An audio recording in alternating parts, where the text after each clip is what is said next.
Hello everyone and welcome back to the Chassis Variant series with myself, Critical Rocket. We're still looking at the Atlases, still part of the Glorious Domination mini-series, part of the Chassis Variant series, series of series and series. So we're continuing now with the Atlas K variant, and as you can guess by the K, it stands for the Filthy Draconis Combine, also known as House Kurita. Now, they decided to take the Atlas in a completely different direction from the previous models that had been iterated upon since the mid-2700s, and decided to make this more of a long-range design. To that end, they replaced the AC-20 that's in the right torso with a Gauss rifle. To do this, they also added a VLAR 300XL engine, which means side torso, go boom, you die. They kept the LRM-20, they instead dropped the medium lasers and a few other bits and pieces so they could add two ER large lasers instead, and also added some rear-firing weapons in the form of two medium pulses. And of course, the medium pulses are swapped round to the front of this model. And it also has an AMS system, which has an awesome name in universe. It's called the Yuri Fly Swatter, which I thought was kind of fun.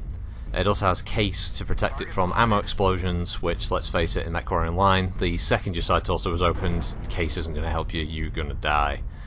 So yeah, Kurita wanted a more standoff, long-range version of the Atlas, and to this end, they were largely successful. Came out in the early 50s, during the clan invasion, utilising a lot of the Helm memory core tech that was recovered.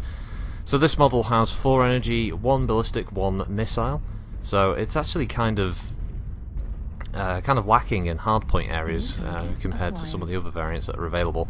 It does come with an XL300, which is quite an expensive engine, which makes it one of the more expensive models you're going to buy with C-bills. Outside of that, the general spread of the hardpoints are pretty much exactly the same across the board, which is 1 in each arm, 2 energy in the CT, then you've got your ballistics in the right torso, and your missile, your one and only missile, in the left. And that's pretty much it. It doesn't really come with any other specific bonuses. The engine size isn't any larger than any other type of Atlas that you can purchase, and it has the exact same torso, pitch and yaw, and all the same. So, I don't know, this version is literally just if you want a different style of Atlas, if you just want something that comes with a few of the more snacky pieces of equipment right from the start of the playfield, instead of having to grind your way up to buying things like double heat sinks and such. So, yeah, it's a different style of Atlas, but of course this only really works if you're not immediately going to start tearing it apart and turning it into a Frankenmech design anyway, which means you've probably got other Atlas variants that are going to suit you better. However, if you're a collector and you want to catch them all, so to speak, the K is obviously the next one on the list you want to pick up.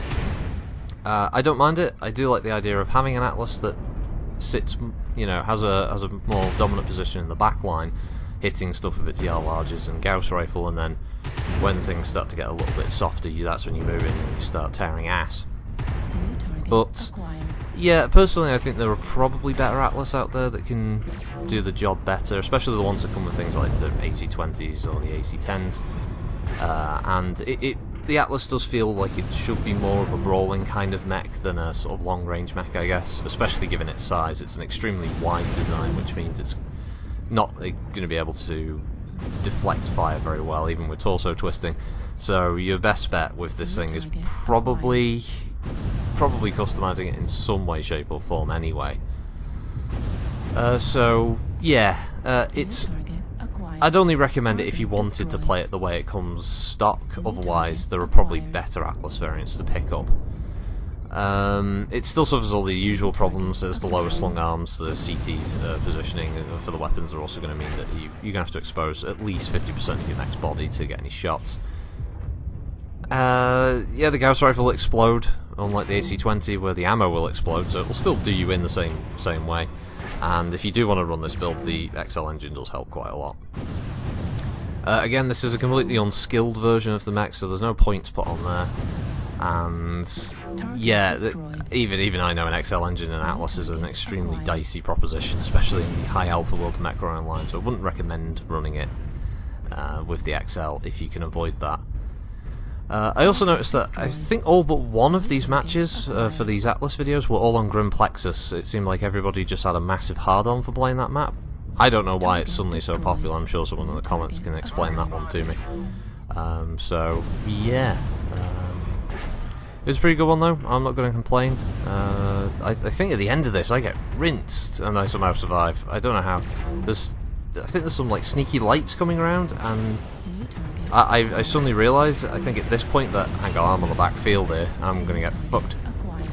So that's when I suddenly start walking backwards and realise that yeah, I'm about to get fucking swarmed. And yeah, here they come, little bastards. There you go. Look at this urban mech.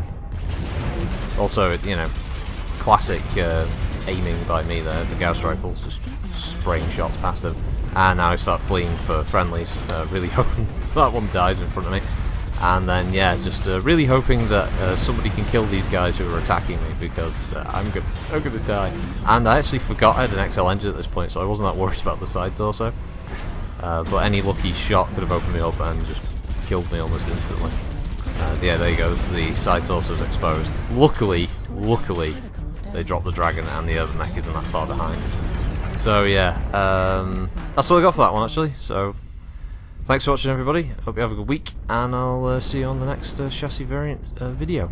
Bye!